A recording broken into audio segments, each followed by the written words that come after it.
उत्तर प्रदेश के सीएम योगी आदित्यनाथ ने 10 अप्रैल को मेरठ में सरधना के गांव रारधना में एक जनसभा को संबोधित किया था।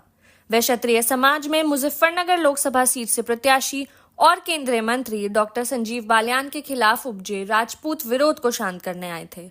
इस जनसभा में जहां उनके एक तरफ डॉक्टर संजीव बालियान बैठे थे, वहीं दूसरी तरफ सरधना के पूर्व विधायक संगीत सोम बैठे नजर आए थे। बता दें कि 2022 के विधानसभा चुनाव में संगीत सोम की हार के पीछे डॉक्टर संजीव बालियान को मुख्य कारण माना गया था, जिसके चलते दोनों नेताओं में काफी दिनों से तल्खी थी।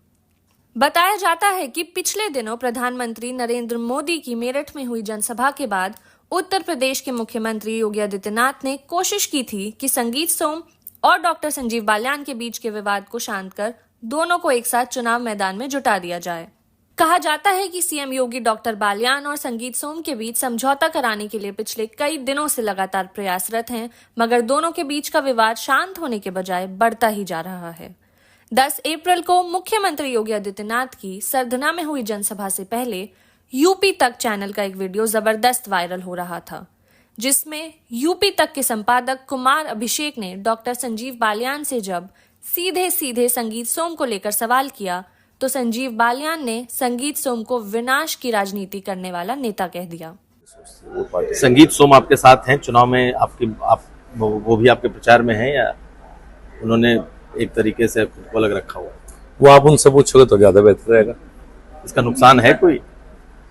वो चुनाव के बाद आकलन होगा। लाखों वोट से चुनाव जीतेंगे, लाखों, कहीं आमने सामने खड़ा नहीं पाएगा। जिस समय के नेता वो दिन चले गए।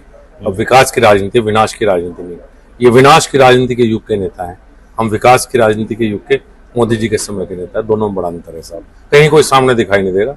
ऐसी आंधी आएगी 19 तारीख को, बड़े बड़े बरगद उखड़ेंगे। मुख्यमंत्री की रैली के बाद मीडिया ने जब संगीत सोम से डॉक्टर संजीव बालियान के इस बयान पर प्रतिक्रिया जाननी चाही, तो संगीत सोम और 2 कदम आगे निकल गए और उन्होंने संजीव बालियान पर तीखे आरोप लगाते हुए यहाँ तक कह दिया कि संजीव बालियान का स्तर तो उनसे बात करने का भी नहीं है।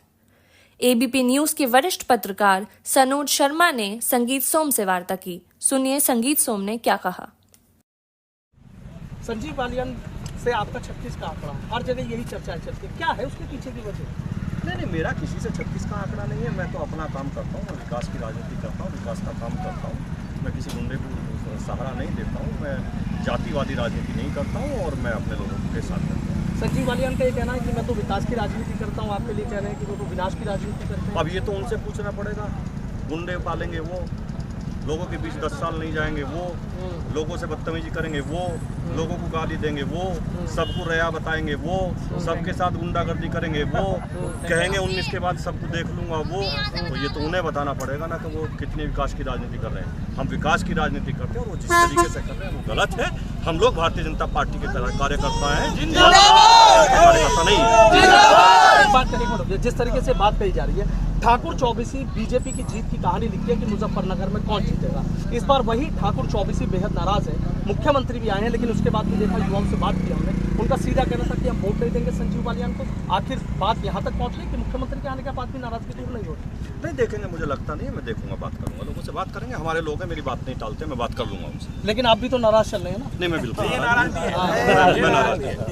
लेकिन संजीव बालियान जहाँ भी प्रचार करने आ रहे हैं, आप तो नजर नहीं आ रहे हैं। नहीं, मैं अलग प्रचार कर रहा हूँ, वो अलग करें, सभी एक जगह थोड़ी करेंगे प्रचार। लेकिन संजीव बालियान के प्रचार में जाएंगे? नहीं, संजीव बालियान का प्रचार मैं कभी नहीं करता। मैं तो भारतीय जनता पार्टी का प्रचार करता हूँ। बीजेपी नाराजगी है, वो नाराजगी दूर नहीं हुई है लगता है। किससे नाराजगी है? संजीव बालियान से। स्तर नहीं है संजीव बालियान का मेरे से बात करने का। आपको बता दें कि 7 अप्रैल को सहारनपुर के ननौता में राजपूत समाज ने एक महापंचायत की थी, जिसमें सरधना से शुरू हुई चिंगारी ज्वाला का रूप धारण करती चली गई। भारतीय जनता पार्टी को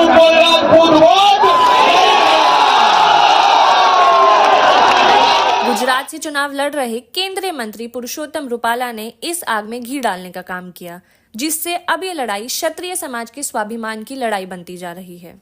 पुरुषोत्तम रुपाला ने राजपूत समाज पर कथित रूप से ये आरोप लगा दिया कि उनका अंग्रेजों के साथ रोटी और बेटी का रिश्ता था।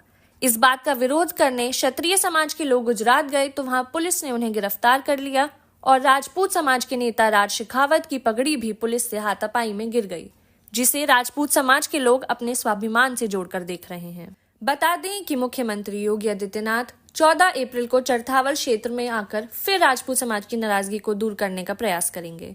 ये कितना सफल होगा, इसका पता तो 4 जून को परिणाम आने के बाद ही चलेगा। परिणाम के बाद ही साफ हो पाएगा कि क्या राजपूत समाज का ये विरोध केवल सोशल मीडिया तक सीमित है या मतदान में भी परिलक्षित होता है। अगर ये मतदान में परिलक्षित हुआ तो भारतीय जनता पार्टी के लिए चिंता का कारण जरूर बनेगा।